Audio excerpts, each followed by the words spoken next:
வணக்கம் தலைமையிலே. இன்றைக்கு ஏப்ரல் மாதம் 2ஆம் தேதி வியாழக்கிழமை.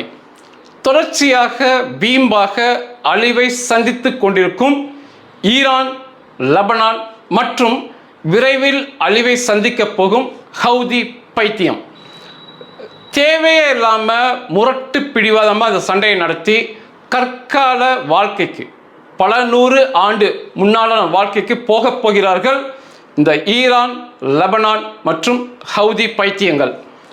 2 வீடியோ இருக்குது. நேற்று நடந்த தாக்குதல் வீடியோக்கள் அநேக வீடியோ இருக்குது. மிக பெரியதை மட்டும் ஒரு காட்சிக்காக பதிவிடுறேன். முதல் வீடியோ இஸ்பாகான்.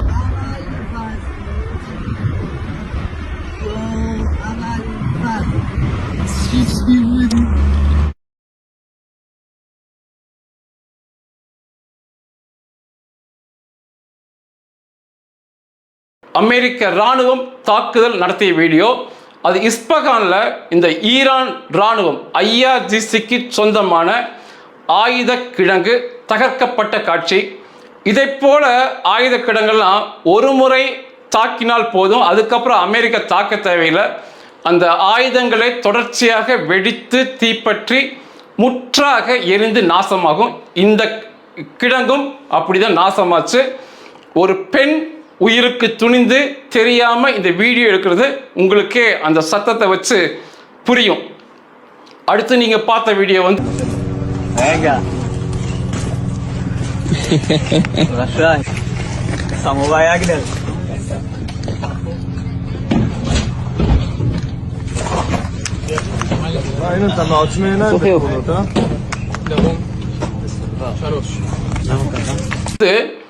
லெபனான்ல இஸ்ரேல் இராணுவம் தாக்குதல் நடத்திய பிறகு அவர்களுடைய ஒரு மதச்சடங்கு, ஏதோ ஒரு இஸ்ரேல் இராணுவம் ஒரு மத சடங்கு செய்கிறாங்க. நீங்கள் அதை சுற்றி காண்பிக்கும் போது பார்த்தீங்கன்னா புரியுது. அங்குள்ள எண்ணற்ற கட்டடங்கள் இடிக்கப்பட்டிருப்பதை நீங்கள் பார்ப்பீங்க. நிச்சயமாக லெபனான் இந்த சண்டையை தொடர்ந்தாங்க அப்படின்னா மிகப்பெரிய காசாவை போல அநேக பகுதிகள் லெபனானிலும் மண்மேடாகும், லெபனானும் சுடுகாடாகும். பின்னால் வாழ்க்கைக்கு அவர்களும் போவாங்க. தேவையே இல்லாமல் மூடத்தனமாக வெற்றி பெற முடியாது என்று தெரிந்தும் மோதுவது ஒரு பைத்தியக்காரத்தனம். தொடர்ச்சியாக இந்த அரபியர்களிடம் நான் அதை பார்த்துக்கிட்டே இருக்கேன். தெரிஞ்சுமே தோற்போம், மண்மேடாவும், கற்கால வாழ்க்கைக்கு போவோம் தெரிஞ்சுமே இவங்க தேவையே நம்ம சண்டை போடுறது. இவர்கள் மிகப்பெரிய பைத்தியக்காரர்கள் என்று தான் சொல்ல முடியும். இந்த சண்டை நிலவரத்துக்கு போகிறதுக்கு முன்னாடி இந்திய மாலுமிகள் உயிரை பணைய வைத்து, உண்மையாகவே உயிரை பணைய வைத்து தான் இந்தியாவிற்கு தேவையான LPG இந்த கேஸை இந்தியா கொண்டு செய்திருக்காங்க.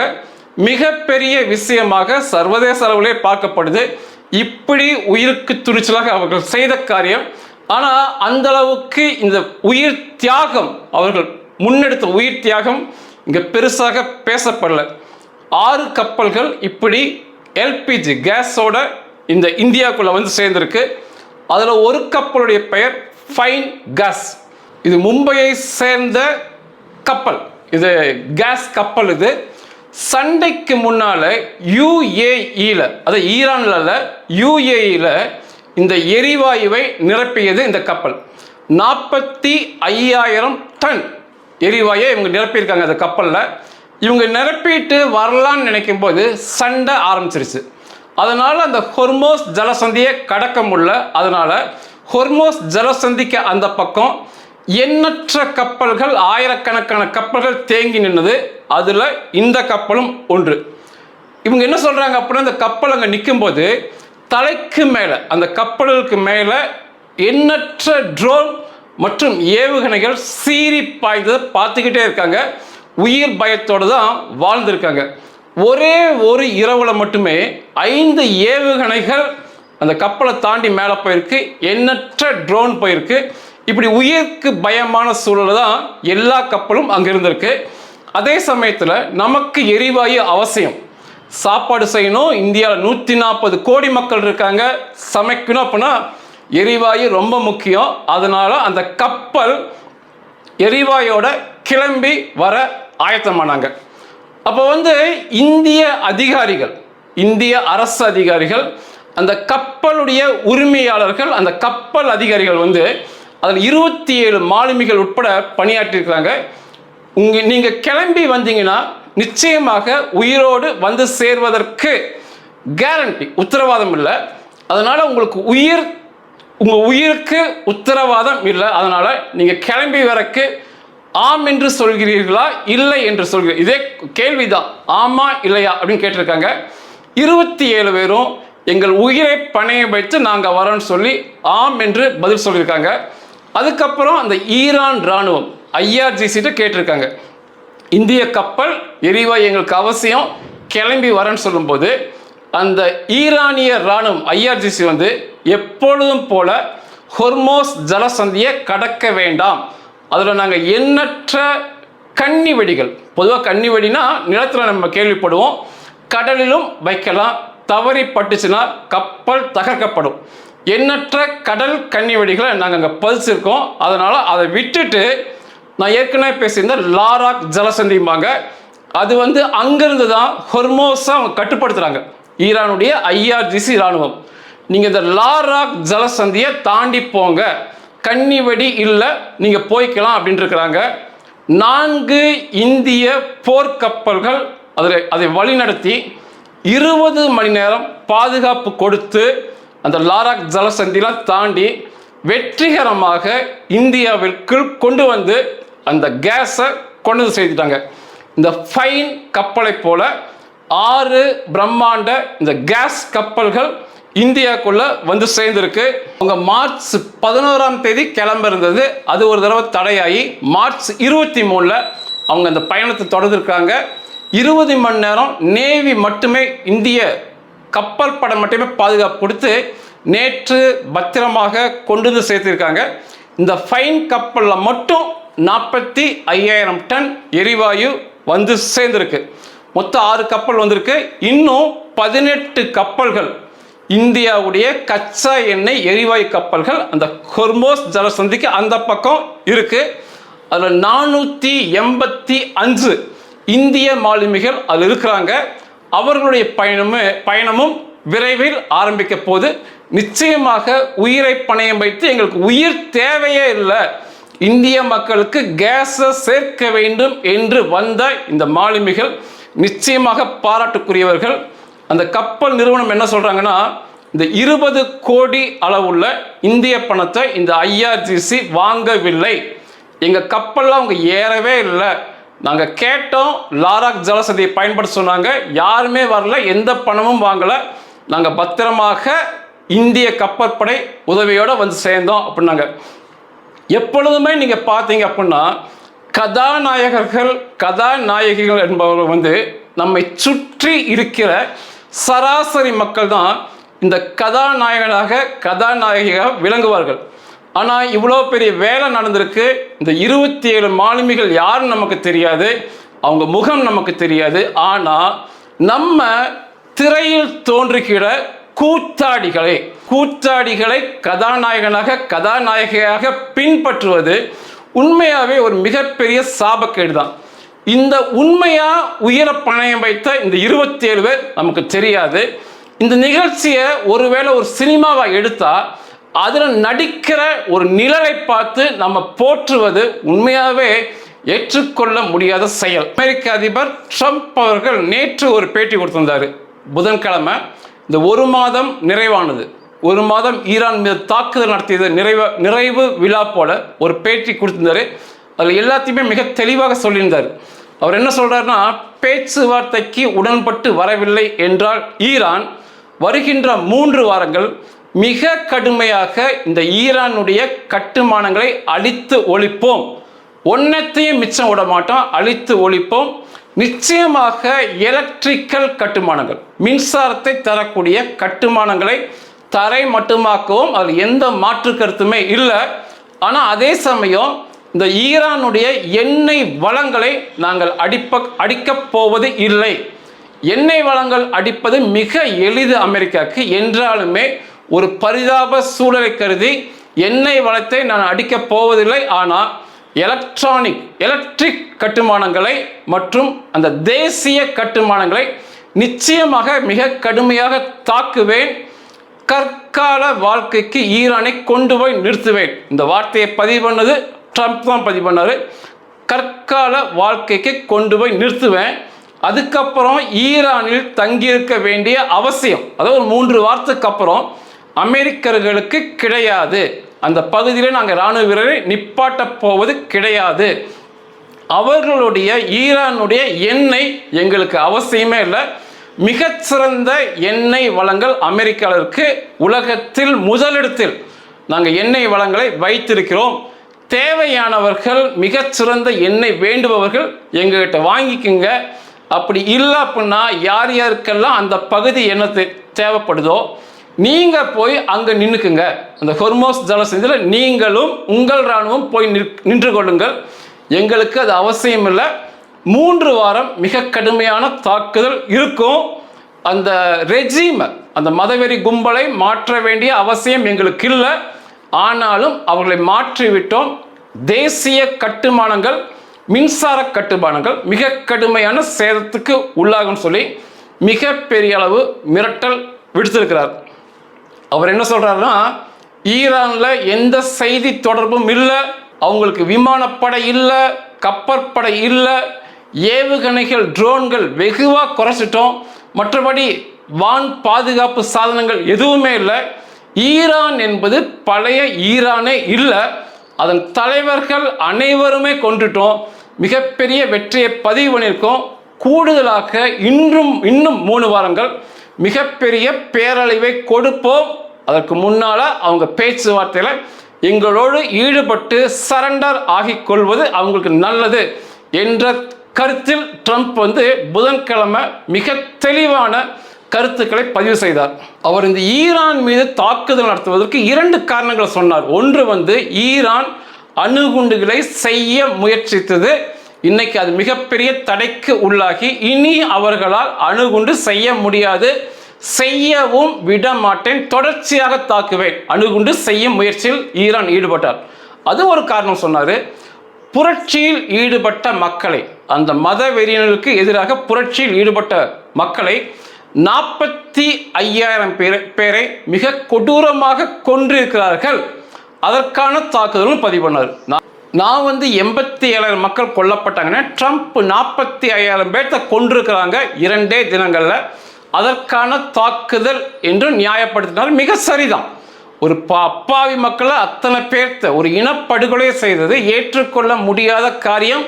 நிச்சயமாக அதில் ஈடுபட்ட அந்த ஈரான் மதவெறி IRGC இராணுவம், துணை இராணுவம் பாஜிஸ், அதன் தலைவர்கள் எல்லோருமே கொடூரமாக கொல்லப்பட வேண்டியவர்கள். வருகின்ற 3 வாரம் மிகப்பெரிய கடுமையான பேரழிவை நம்ம ஈரானுக்குள்ள பார்க்கலாம்.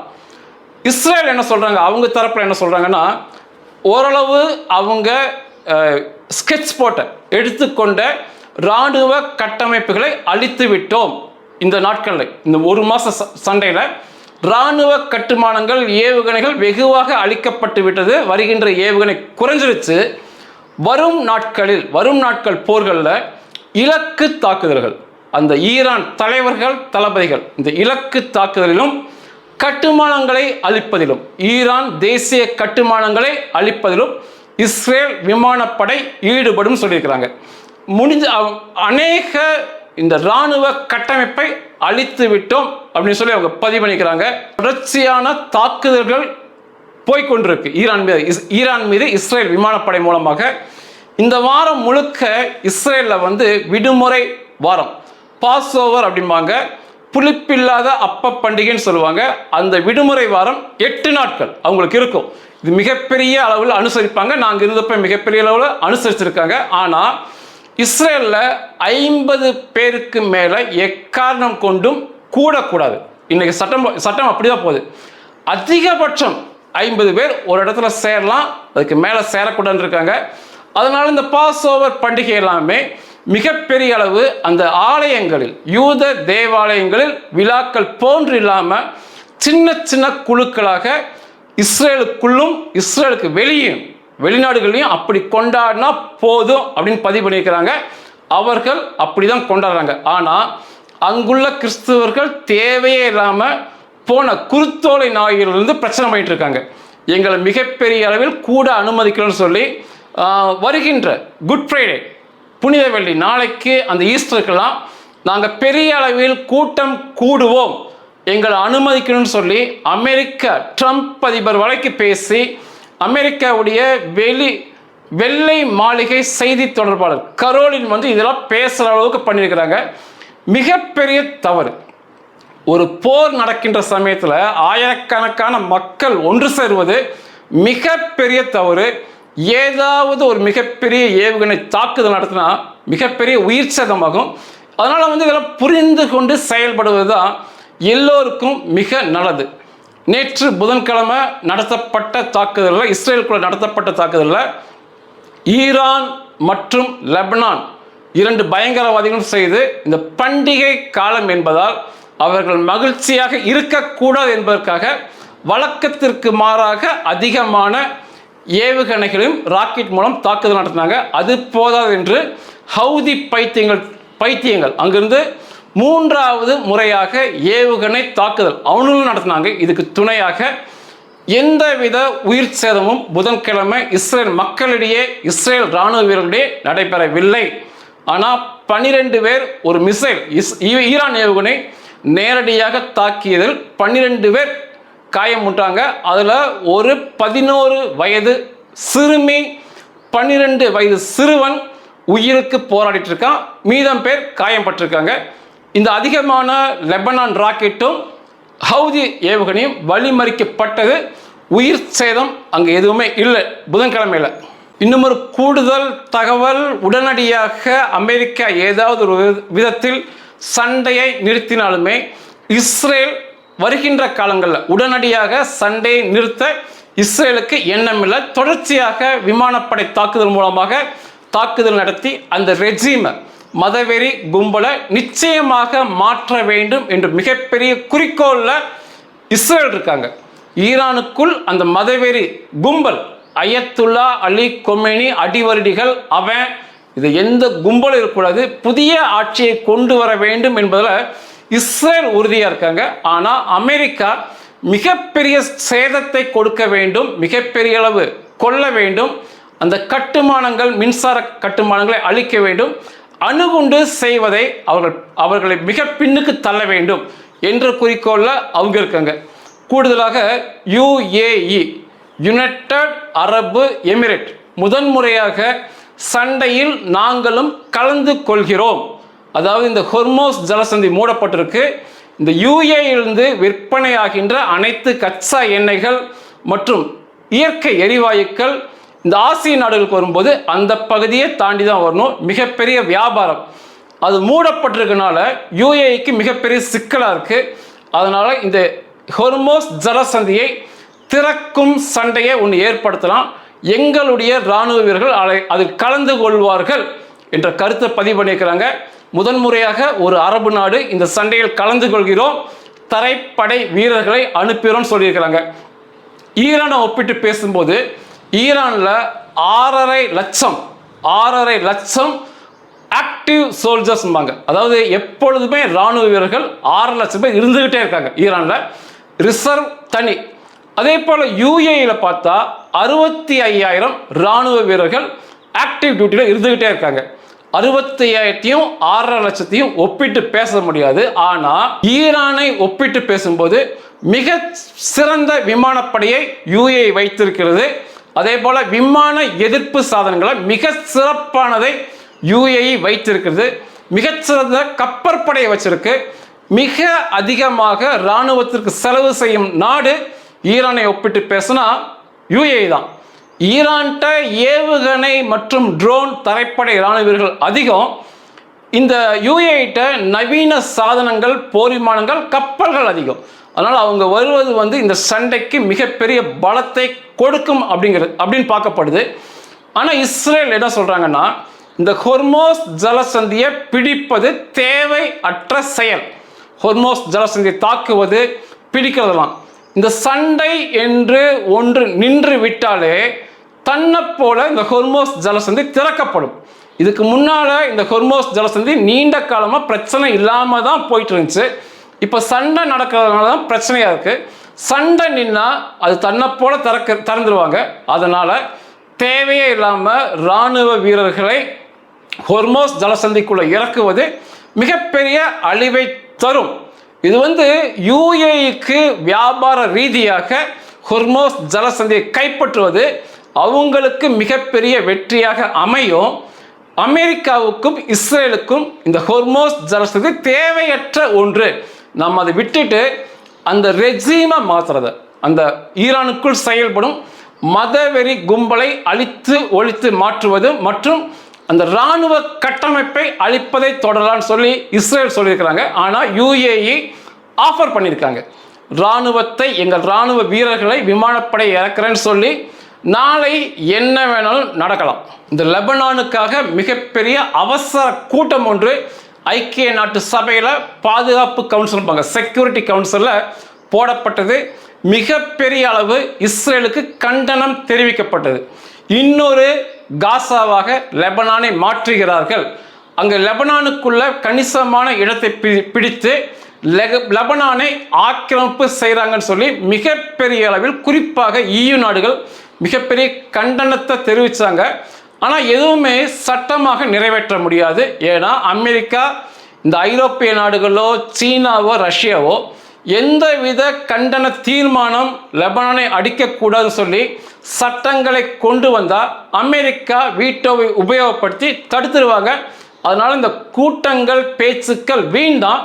ஆனால் நிச்சயமாக ஐக்கிய நாடு சபையில் சொல்லப்பட்டது போல இந்த லெபனானில் கணிசமான பகுதியை கைப்பற்றி பஃபர் ஜோன், பாதுகாக்கப்பட்ட பகுதியாக மாற்றி அங்கு செயல்பட்டு கொண்டிருக்கிற இந்த இசபுல்லா பயங்கரவாதிகள் அங்குள்ள மக்களை அங்கிருந்து துரத்தி அடித்து அந்த கட்டணங்களை ஒன்றுமில்லாமல் பண்ணி அங்கே நின்று இஸ்ரேல் இராணுவ வீரர்கள் பார்க்கும்போது நீண்ட தூரத்தை தெளிவாக பார்ப்பது போன்று தனி ஒருவன் ஊடுருவி வந்தாலுமே அவனை கொல்லுவது போன்று ஏற்பாடு செய்கிறாங்க.